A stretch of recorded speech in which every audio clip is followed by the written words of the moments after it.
Bonjour à tous, bienvenue sur Amicom TV. Nous sommes encore à Gastronomia 2010, le salon des professionnels de l'hôtellerie et de la restauration. Et j'ai le plaisir aujourd'hui d'avoir un représentant de Gastro Suisse, en l'occurrence Gastrovo, vice-président, monsieur Jean-Michel Sévic. Bonjour. Bonjour. Bienvenue à vous. Vous êtes également restaurateur. Vous avez le restaurant Le Chamois au plan sur B.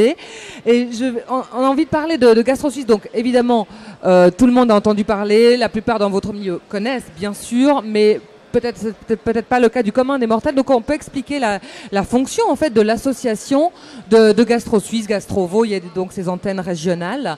Pouvez-vous nous expliquer ce que vous faites? Bien, Gastrovo est une filiale de Gastro Suisse. Et puis, nous sommes une association professionnelle où nous avons environ 1700 membres affiliés. Tout le monde peut s'affilier à notre association professionnelle.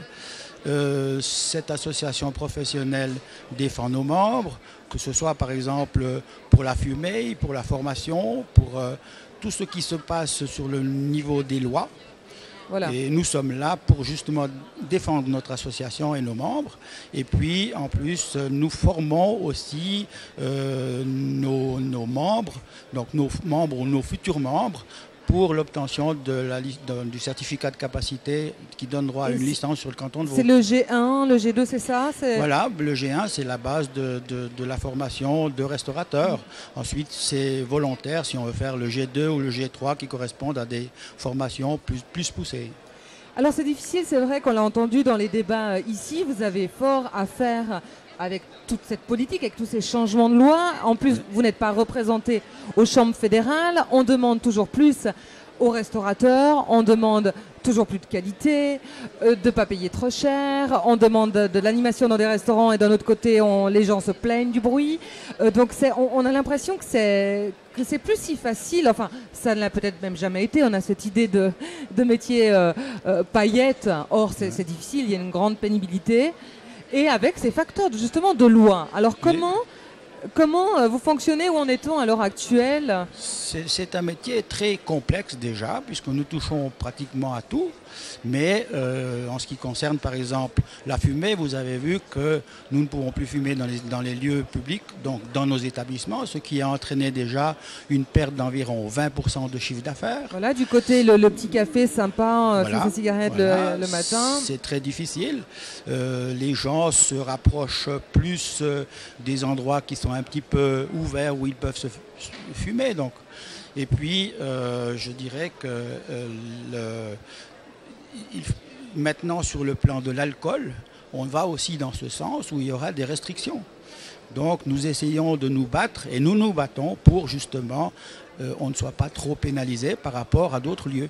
Voilà, donc quand on se lance dans la restauration ou l'hôtellerie, on peut devenir membre et être aidé, coaché. C'est une sorte de syndicat, on peut dire, enfin en expliquant les choses. C'est une sorte de syndicat patronal. Voilà, syndicat patronal. Qui fonctionne sur le plan suisse avec des sections cantonales et locales. Et nous avons aussi nos assurances sociales, nos caisses sociales, tout ce qui est fiduciaire. Nous avons tous ces services qui sont là, des avocats qui sont là pour nos membres, pour les défendre. Par contre, si on veut s'installer, justement, ouvrir un petit resto dans le canton de Vaud, on doit faire appel à vous, on doit avoir des autorisations spéciales passant par vous ou... Non, pas du tout. Alors, ça passe directement par l'État. Nous ne sommes qu'une association professionnelle où nous formons les gens. On a un mandat de l'État pour donner des cours et puis donner des examens, donc faire passer des examens. Voilà. Ça, c'est un mandat de l'État.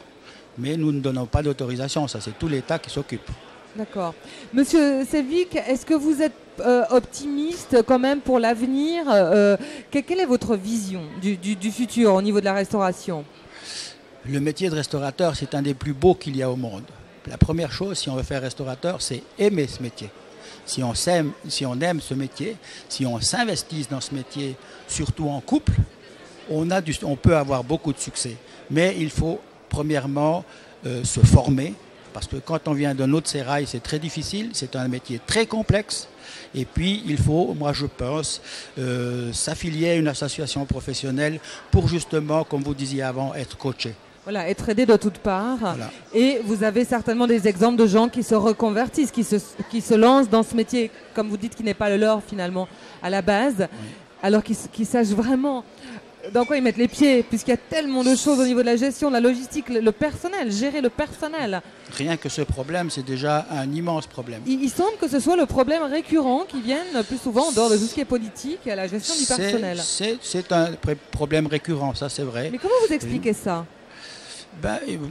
Chez nous, les gens qui viennent travailler chez nous sont très volatiles, entre guillemets. Donc ils changent facilement de place. C'est un métier comme ça, mais il y a beaucoup de nos employés qui sont bien fidèles, qui sont là, qui sont installés. Et il est vrai que les horaires, les contraintes de notre métier n'arrangent rien pour rester dans une place. Parce que si vous, par exemple, vous êtes célibataire, vous vous mariez, vous avez des enfants, tout d'un coup, votre cas change et puis il faut plus de temps pour la famille.